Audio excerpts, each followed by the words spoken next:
చూస్తున్నాం. తెలంగాణ అసెంబ్లీలో ఈ రోజు రెండు చారిత్రాత్మక బిల్లులు ప్రవేశపెట్టనుంది సర్కార్. వెనుకబడిన తరగతులకు విద్య, ఉద్యోగాలు, రాజకీయాల్లో 42% రిజర్వేషన్ల కల్పన, సుప్రీంకోర్టు ఆదేశానుసారం ఎస్సీ వర్గీకరణ, బిల్లుల చట్టబద్ధత కల్పించాలని ప్రభుత్వ అధికార యంత్రాంగం సంకల్పించింది. దీంతో ఈ రెండు బిల్లులు ఇవాళ శాసనసభ ముందుకు రాబోతున్నాయి. ఇదివరకే సీఎం రేవంత్ రెడ్డి అధ్యక్షతన సమావేశమైన మంత్రివర్గ సభ్యులు బిల్లును ఆమోదించారు.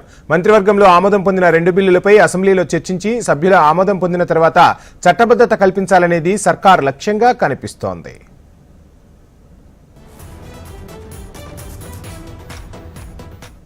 సామాజిక నేపథ్యానికి ఉద్దేశించిన ఈ ఎస్సీ వర్గీకరణ, బీసీ రిజర్వేషన్ల పెంపు బిల్లులపై సుదీర్ఘ చర్చ జరగాలని అధికారపక్షం భావిస్తోంది.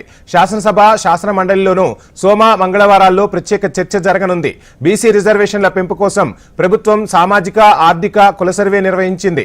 ఈ నివేదిక ప్రకారం బీసీలతో పాటు కులాల వారీగా జనాభా లెక్కలు వెల్లడి చేసింది.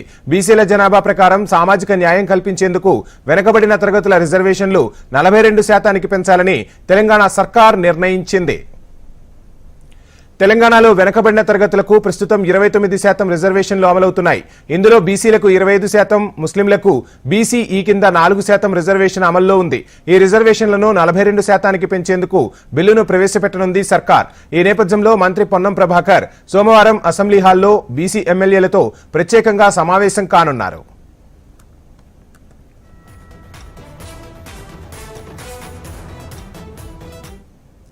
సుప్రీంకోర్టు తీర్పు వెలువడిన వెంటనే రాష్ట్రంలోనూ ఎస్సీ వర్గీకరణ అమలు చేస్తామని సీఎం రేవంత్ రెడ్డి ప్రకటించారు. ఈ మేరకు సర్కార్ మంత్రి ఉత్తమ్ ఆధ్వర్యంలో ఉపసంఘాన్ని ఏర్పాటు చేసింది.